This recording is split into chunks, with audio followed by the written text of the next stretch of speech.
The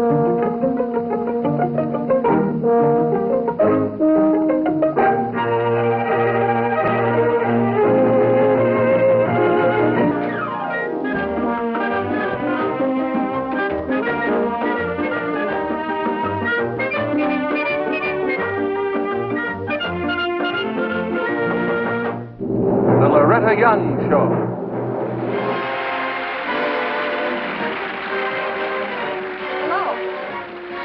They tell me that some men are born great, some achieve greatness, and some have greatness thrust upon them. Now, tonight's story is of a great man whom we can't quite fit into any of these categories, although his name is signed on one of the most famous documents in the world.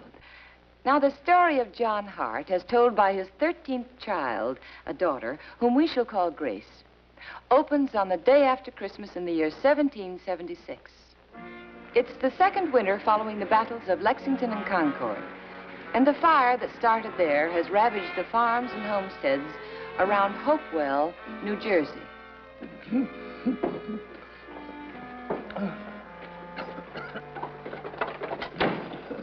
That's him, just like I found him.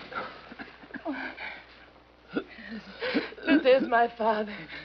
That's John Hart, Gray Fox of Hopewell. Looks more dead than alive. It seems so hard for him to breathe. Here, help me. No. It would not be a good idea to move him now. There are still Hessians about. We must not let John Hart be captured at this late stage. So be it.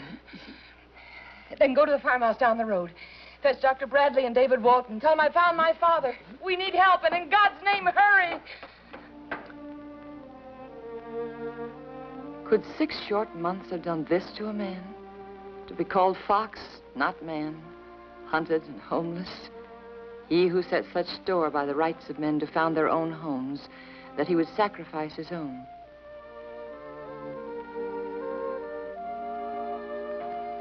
How is she, Doctor? It is early yet. I've just applied the leeches. Yes?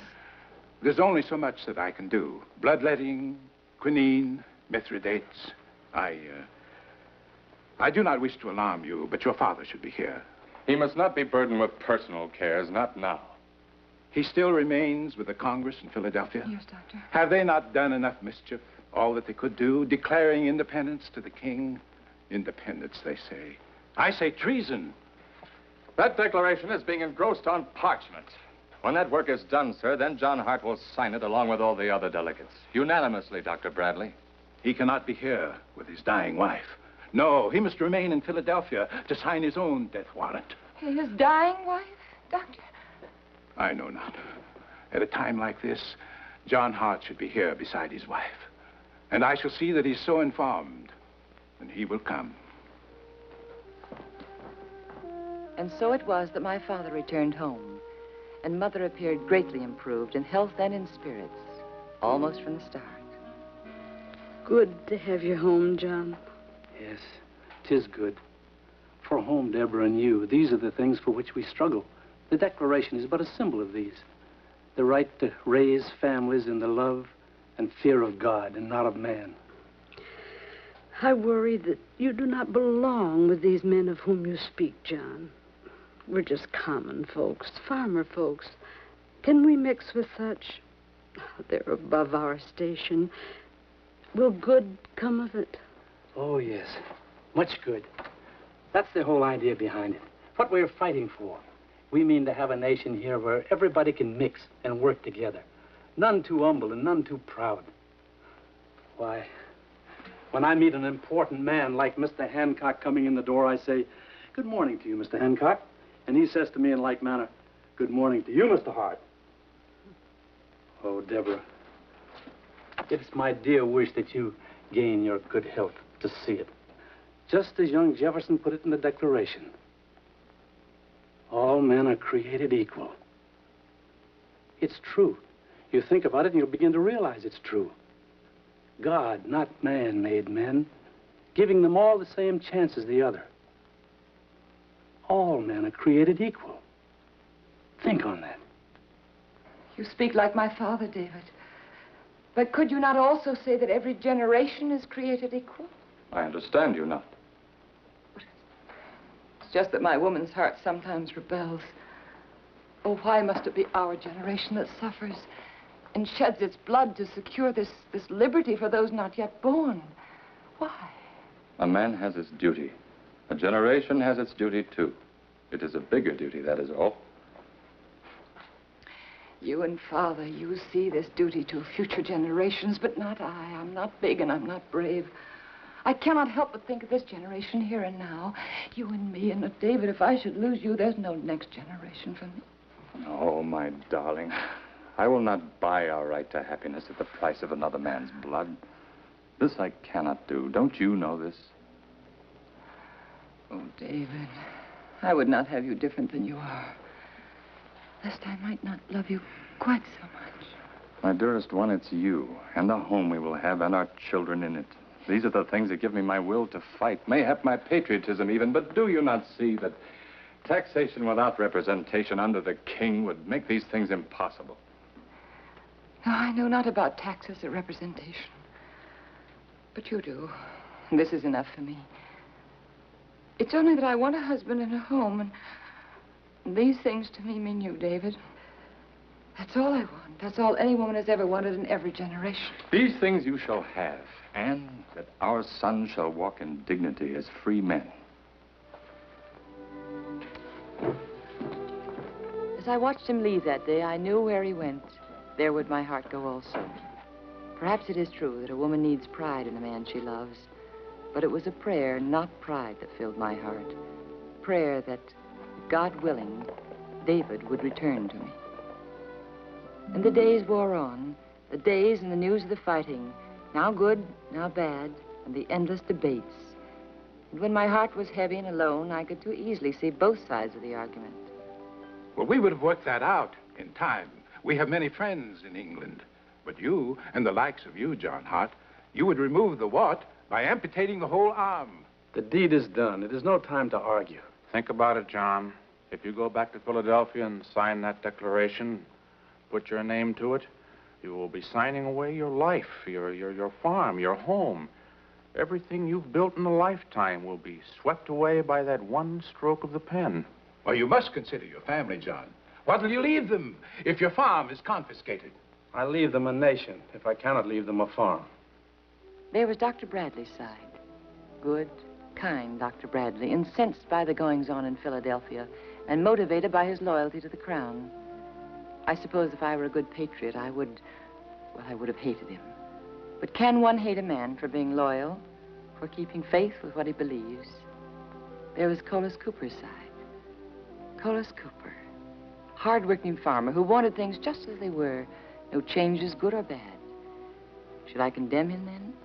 Well, all too often I had felt this way myself. There was my father's side, John Hart's. What strange spark had touched off the flames of patriotism within him, the most humble, the most common of the three. And yet he alone had gone to hear the fiery speeches, had dared to share the bold dreams of the inspired men in the Continental Congress. 3 old men, behind them a quarter-century of friendship. Among them, one crucial point of political difference, and ahead of them, bitterness, hatred, and one treacherous act of betrayal. John, tell me something. Yes, Deborah? What did Collis mean? If you go back to Philadelphia to sign the declaration, you will sign away your life, your home. Collis is a fool. But you must return to Philadelphia?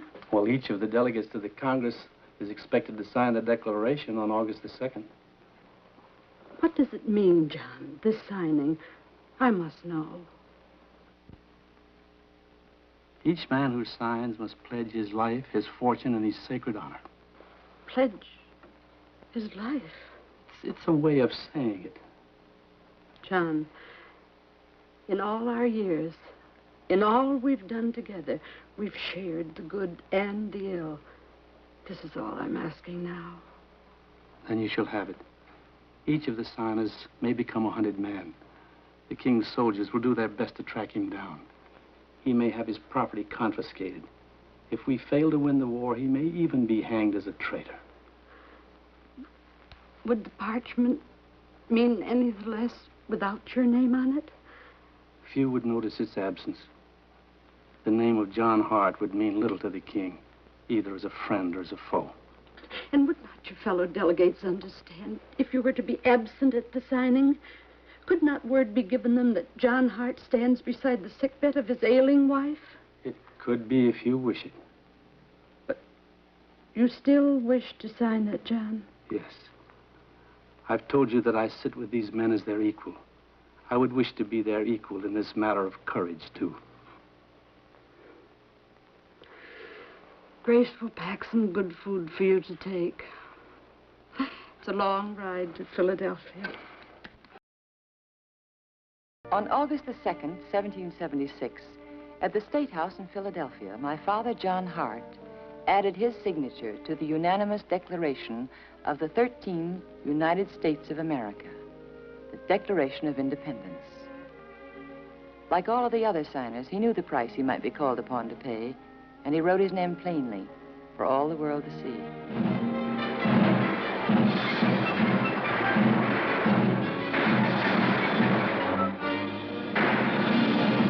In late fall, the fighting went badly. The king's hired soldiers, the Hessians, were advancing across the state. It was then my father came home to stay. For under the new state constitution, he had been called from Philadelphia to serve as speaker at our New Jersey Assembly. He was now a rebel indeed, a known enemy of the king, and as such, a price was put on his head. It was hard to sit and wait when each day the Hessians draw closer. We can prepare as best we know how. Beyond that, there's nothing to do but wait and see. It must be the Harrisons' barn making such a big fire.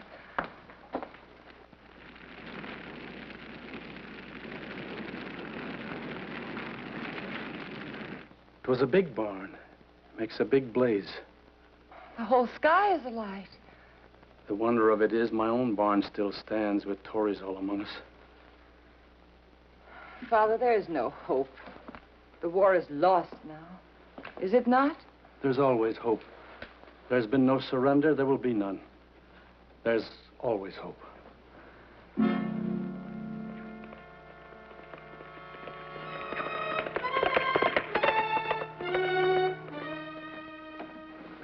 Grace, wait.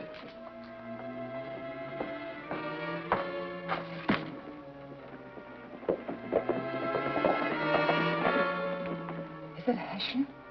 At least he comes to the house and not toward the barn. Looks like a Continental. Open the door and stand back. David. Darling. Oh, darling. This is good. Oh, David, it's good to see you. Thank you, sir. I come on official business. General Washington sends word ahead. You're to leave at once and cross over into Pennsylvania. General Washington? He will be retreating across the Delaware to reorganize his troops. All this we will abandon without a battle. I fought for other men's homes in Brooklyn Heights, all the way up the Hudson.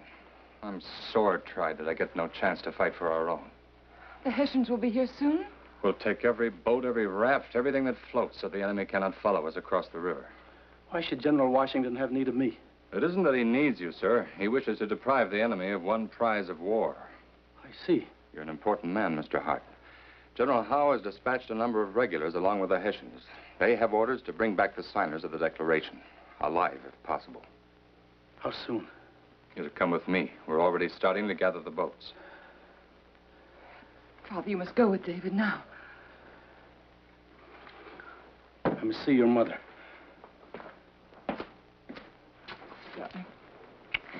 I'll get his things.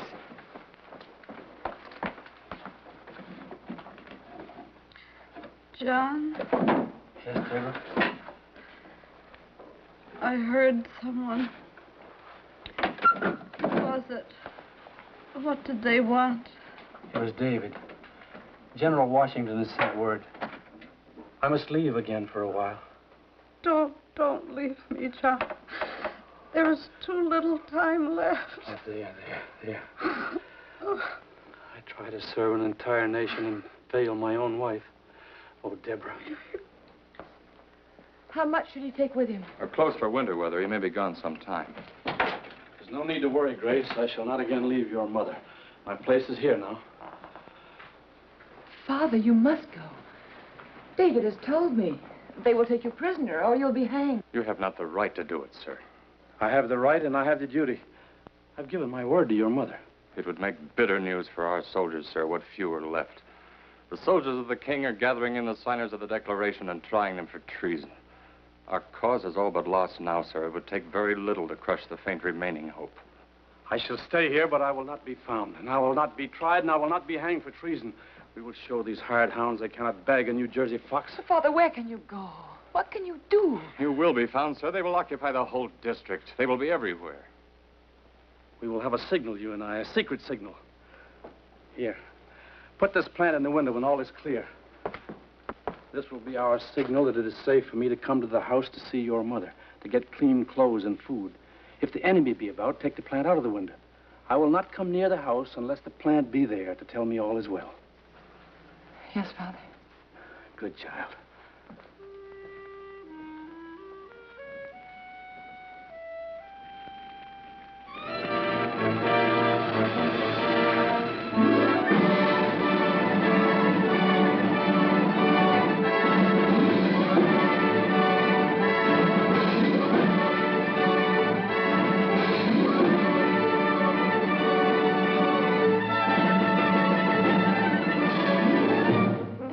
David said, the Hessians came, and with them the king's regulars, and they moved on toward the river, pursuing our own ragged Continentals, occupying our homes, our towns, our farms, hunting down the signers of the Declaration, among them my father.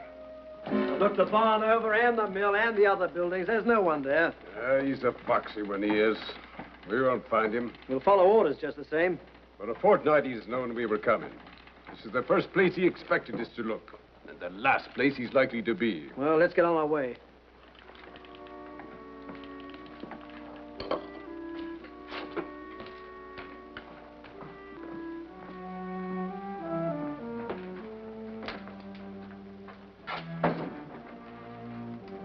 For weeks, my father lived under the very nose of the enemy. For he guessed rightly that his home was the last place they'd expect him to be. So there were but few nights that he did not take up his vigil beside my mother's bed. And so began those acts of war the French call sabotage. The barns and storehouses set afire in the dead of night. The precious rations of rum set draining into waste. The horses driven away to leave already weary foreigners grumbling and footsore. The taps turned in secret to let supplies flow wastefully away. The sudden torch that destroyed ammunition before it could be used. And all these were the work of John Hart. Some of you are helping to hide this gray fox. You'll tell us who he is and where we can find him, or we'll set the torch to another house in another barn ere sunrise. And sunrise tomorrow we'll set 2 more. 3 the next until we've burnt him out. One may be your house, Dr. Bradley. Would you like to talk first? You mean well, but as the soldier of His Majesty, you speak ill to his loyal subject. To hear them speak, they're all loyal, after we won the battle. Come now, a doctor talks to many people, learns many things. Would you like to tell us what you know? Or would you wait and see if by chance it's your house that goes up in flames tomorrow? And you, Mr. Cooper? I'm a good loyalist. Good. What do you know? It's a nice barn you have on your place. It would make a grand blaze. You've no right to burn a man's barn, destroy his house. I'm a good loyalist, I tell you. Then who is the fox, Cooper? What's his name? Where is he?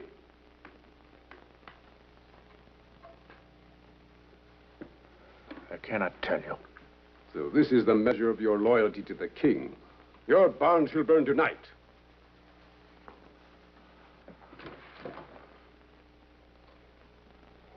John Hart, that's who it is. John Hart? The old man? The signer? Yes. He's been hiding hereabouts all the time. You've no right to burn my barn because of him.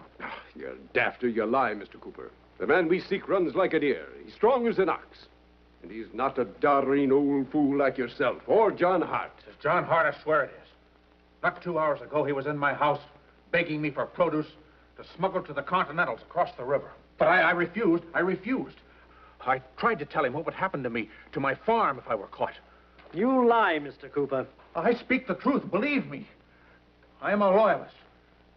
It was John Hart, you see. Get a torch. Let us take Mr. Cooper back to his house. Wait! I can prove my word. They have a signal. John's daughter and he. He told me of it. When she places that plant in that window, it is her signal to him that the coast is clear, that he may come in and see his ailing wife. What fantastic things you invent, Mr. Cooper. You're right, sir. He's daft indeed. Oh, there's one way to prove it. We'll leave the plant in the window and see if the fox walks into our trap. It's plain you know more about soldiering than farming, sir, else you would know that Mr. Cooper here lies. If that plant stayed in the window, the leaves would lose their curl. What do you mean? Well, look here, I will show you. There, you see? See how the edges curl down? Now, that means that this plant was never placed in the window. Surely you would not play foolish games with a daft old man. Even so, miss, we'll try our trap.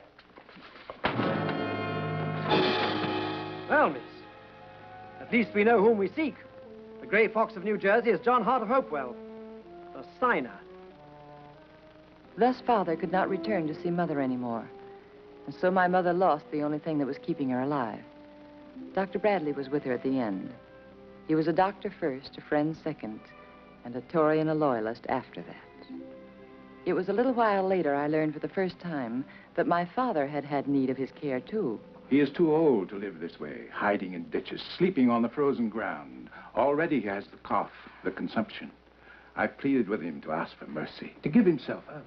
Where is he hiding? I know not now. I wish I did. Oh. So this is what Collis Cooper's informing has done. He might better have thrust a dagger into your father's heart. This death is slower. Yet, Doctor, you too are a loyalist, and my father has come to you time and time again. You have not informed on him? Your father's health is not a political matter. You are a good man. I am a doctor. That is all.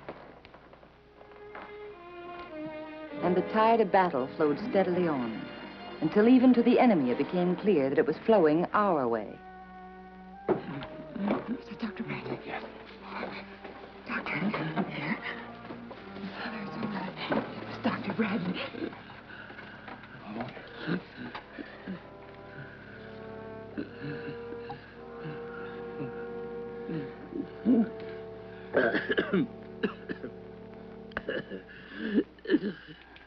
Is there any hope, Doctor? It'll take more than a New Jersey winter to finish off the sturdy stock of a John Hart. Oh, Father. Easy, easy, John. Now it's all right. That's you, David. Yes, sir. How goes the fighting? The Hessians are badly beaten at Trenton. General Washington is advancing toward Princeton. It is a long road back, but each day brings us closer to victory. Father, please don't talk. You must save your strength. Let's get him out of here.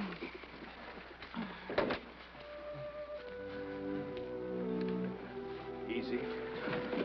That's right. Easy now.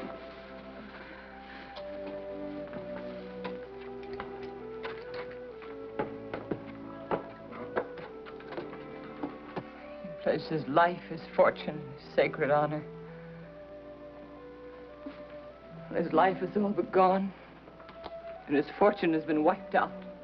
There's one thing they haven't taken from him, his sacred honor. That they never will. No. No, no one can ever take that.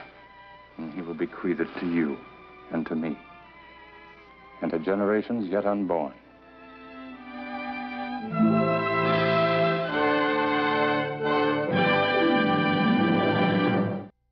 One of our first congressmen, Patrick Henry, once said this: "The battle, sir, is not to the strong alone.